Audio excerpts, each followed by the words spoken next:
Assalamualaikum warahmatullahi wabarakatuh.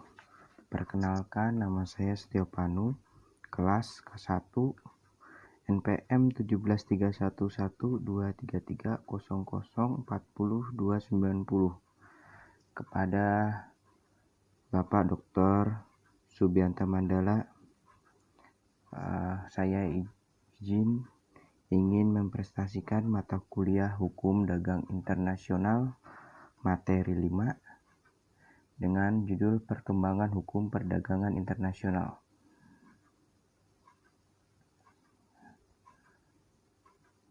Unifikasi dan harmonisasi hukum perdagangan internasional. Unifikasi yaitu penyeragaman yang mencakup penghapusan dan penggantian suatu sistem dengan sistem hukum yang baru. Seluruh sistem hukum di dunia pada prinsipnya dapat diklarifikasikan atas dua kelompok besar, yaitu Eropa kontinental dan Anglo-Saxon. Harmonisasi yaitu upaya untuk mencari keseragaman atau titik temu dari prinsip yang bersifat fundamental dari berbagai sistem hukum yang ada dan kemudian akan diharmonisasikan. Harmonisasi kebijakan formulasi, harmonisasi materi. Perlunya unifikasi dan harmonisasi hukum perdagangan internasional. Perdagangan internasional meliputi perdagangan antara dua negara yang berbeda, sehingga mengakibatkan perbedaan sistem hukum yang akan dipakai serta digunakan untuk menjembatani antara kedua negara apabila terdapat sengketa dalam proses dagang.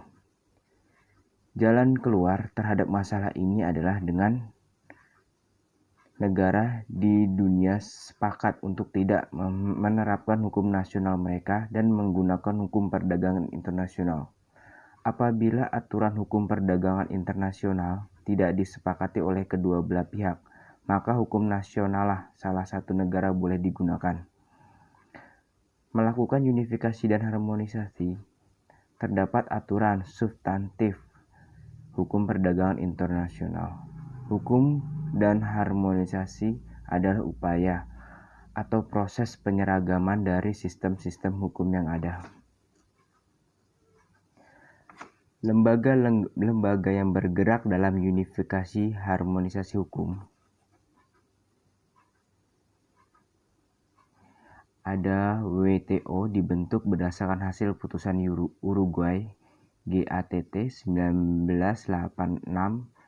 sampai 1994. UNIDROIT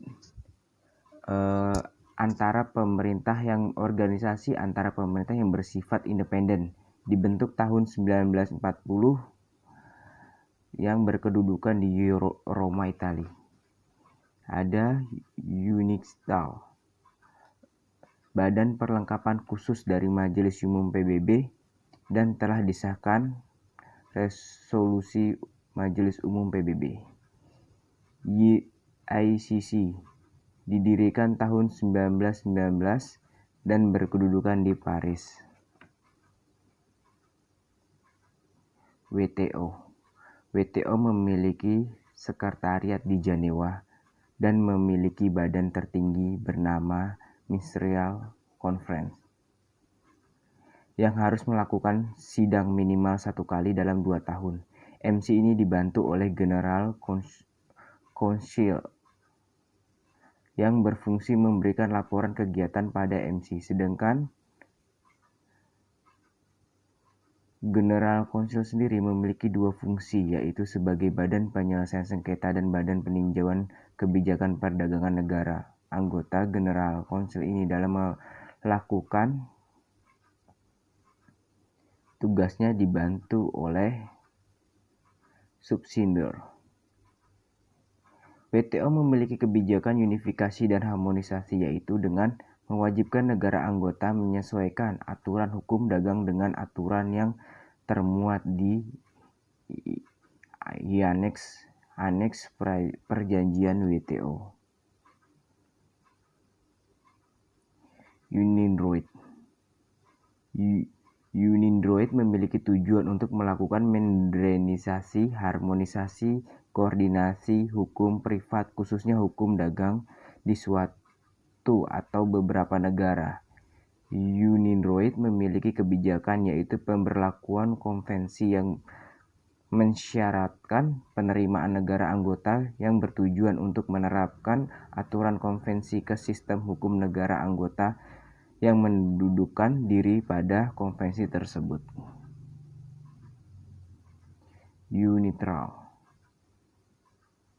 Unitral bertujuan untuk mengurangi perbedaan hukum antar negara anggota yang bisa menjadi kendala di perdagangan internasional.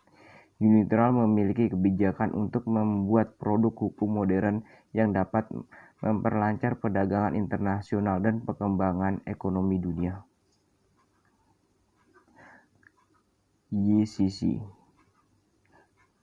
Kamar Dagang Internasional. YCC bertujuan untuk melayani dunia usaha dengan memajukan perdagangan, penanaman modal, pembukaan pasar, barang jasa, serta memajukan aliran modal. YCC dipajang sebagai corong dunia usaha untuk perkembangan ekonomi, kemakmuran, sehingga YCC memiliki akses langsung melalui National Committee.